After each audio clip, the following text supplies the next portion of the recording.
Monaco 64, home of alternative economics and contrarian views. Well, today we're going to talk about the UK and the economy in particular. Yes, I've been warning for years, I think for about 5 years, about the collapse of the UK economy, even before the current government came into power. And it's not something that's just happening here, of course, but seeing that I live here, I wanted to focus on it. I have a playlist that I started in 2021, and it was right after COVID or during COVID. And one of the reasons I brought that up, that I thought we'd have an economic collapse, is that they ramped up the debt so much during that period from 2020 to 2021, 2022 by instituting QE and zero rates, basically. I could see that eventually it would all end in tears because the debt wall, insurmountable debt, is what really brings everything down in the fiat currency regime. And I also have a playlist about the debt in the UK because the debt has been growing so much. So they're both intertwined. But what I want to talk about today is also policy from the government, from economic policy from the current Labour government. And I'm not saying the previous government was any good. They weren't. They were in charge during the period where I started warning you guys, and they've been in charge since 2010 to 2024. But now there seems to be another blatant, deliberate policy to demolish the UK economy. It's like a controlled demolition they want to do. And you might think that's like conspiracy. You might agree with me. You might disagree with me, the reasons for that.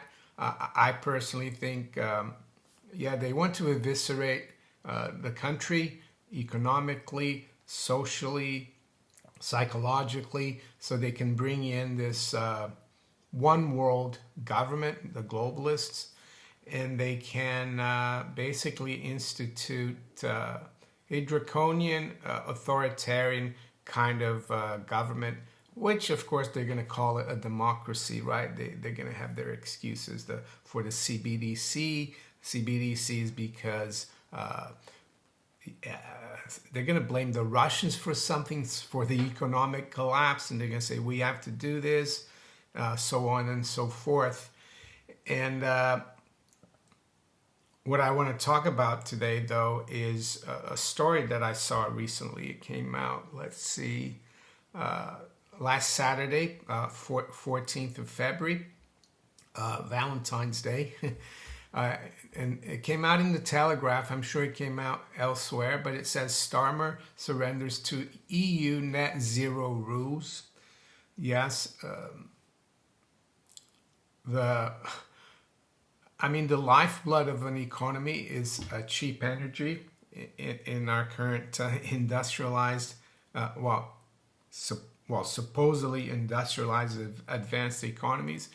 But the Labour government is doing everything to make us dependent on foreigners for energy, even though we have the biggest, really huge reserves of gas and oil in the North Sea. I mean, Norway is using theirs. And I have to agree with President Trump on this. This is just a scam, this climate change, net zero, decarbonizing the economy. And I'm really I'm not shocked. These people are desperate, and they're really going after it now. So what does the article say? Well, it says dynamic. I like the way they use the word dynamic, right? Dynamic alignment of UK law with EU rules on promotion of renewable energy will require country to decarbonize rapidly. Well, decarbonize rapidly means that we'll have to wreck demolish our economy and go back to the Middle Ages and live, not have all the amenities of a modern economy that we've had for many decades. So let's go through the article here, and then I'm going to talk about what we can do about it. I mean, the best that we can do as individuals. It says, Sir, they're still calling him Sir.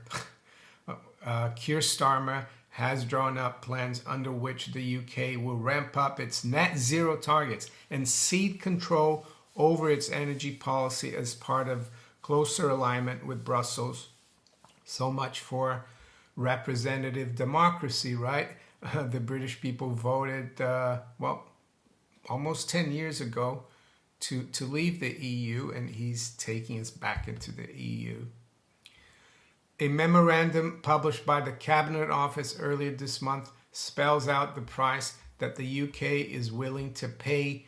Well, he's willing to pay. I don't think the British people are willing to pay for it, but let's continue anyway. To reset relations with Europe. This includes a dynamic alignment.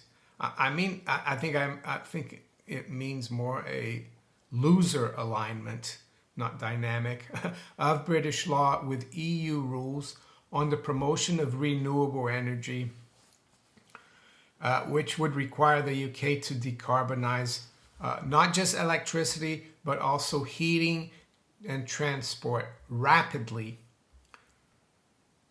In practice, this could see net zero targets doubled, potentially leading to draconian measures such as reducing meat consumption.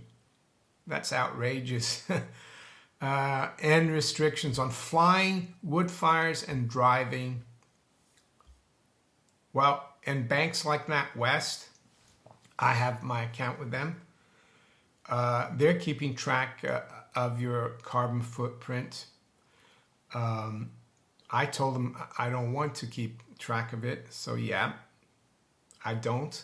But if I were to look into the function on my app, it will come up. So they're coming after you, and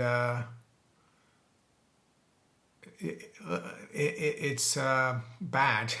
But let's continue the article, and then I'm going to come up with what I think we should be doing as individuals. The Prime Minister stands accused of signing the UK up to a poison chalice deal, which will limit the ability of future governments to make decisions about the country's own energy investments. In a speech on Saturday, I'm not going to say Sir Keir, I'm going to just say, in a speech on Saturday, Keir Starmer said Britain must align itself more closely to the EU single market and called for deeper economic integration with the bloc. There are a lot of things that the Trump administration is doing that I don't agree with, but their overall, economic policy is preferable to the one in the EU and in the UK, even though I think you guys in the US are not immune to the coming inflationary storm.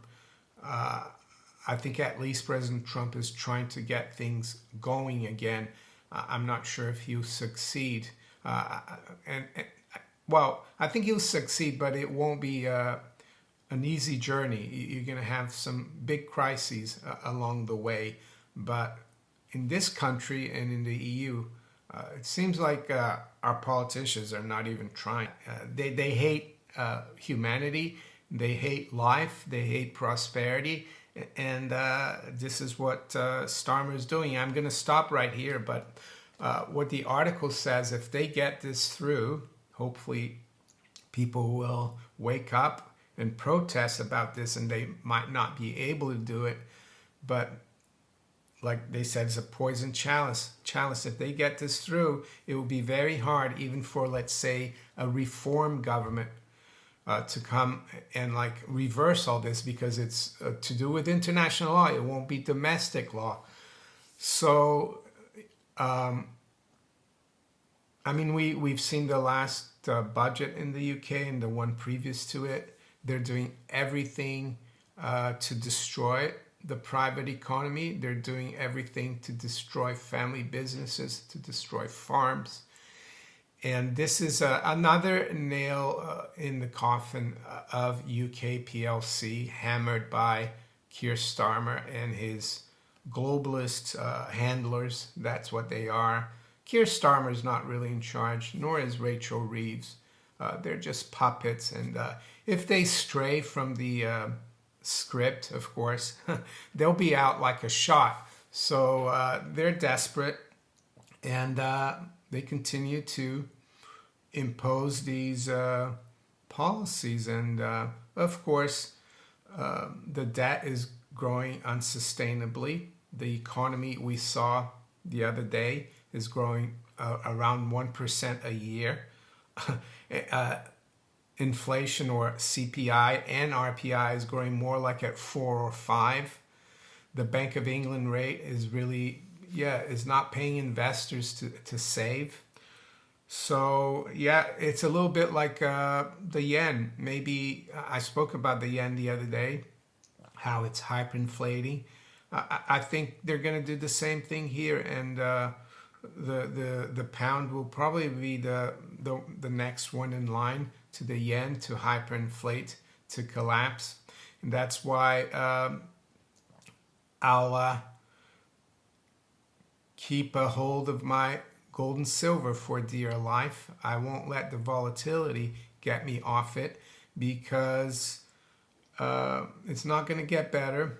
They're going to keep inflating. They're going to keep spending on the public sector and ripping apart the private economy. And then they're going to come out with a solution that you shouldn't really go for. So, as I said earlier, what can we do as individuals? Well, it's really hard, isn't it? Don't let this scare you, because there's an old saying about even in crisis, there's opportunity. So I still think the UK economy, the British people, are entrepreneurial, hardworking in general. So yes, this is not going to be good, but there are ways to safeguard your savings. Like I've been telling you, keep as little as you can in the banks. Try to get real assets. Try to pay off your debt. Yes, they're going to hyperinflate everything, but in the meantime, you still have to pay, cover that debt. Live within your means. Have a close-knit community. Have close-knit community relations with your neighbors. Try to be, I mean, this one's difficult, but try to be within reaching a distance of the countryside. And yes, they're making everything harder. The bill for our car, the annual tax bill, just came, and it's huge now. They're trying to get people away from driving. They're trying to get people away from eating meat. They're trying to stop people from traveling, and they're going to use taxes and regulation to do that. And it's going to be kind of like a rationing. This is what it is. It's a rationing. They're trying to decrease the effects of hyperinflation, but I don't think they will be able to do so. And of course, they want to bring in some kind of digital currency that can control you, control what you spend. They might even control how quickly you need to spend your credits. Like if you don't spend it in a month, you lose them, because they want to keep the economy going. So I think this is outrageous, and I don't think there's any alternative politically. I don't even trust reform, because for any political party to become important in our perverse, globalist-led economic political system, they have to be on board. I don't trust them at all. I guess the other option is to stay in the precious metals as an investment. I think they're going to do really well. Not just the bullion, physical gold and silver, but also the miners. And this is not advice, but this is what I think might be your ticket out of this country. Eventually, yeah, we might need to think about it, but we need to be very well off financially to just leave it. Or maybe this will all fail, hopefully, but just wanted to warn you, it's not getting better. And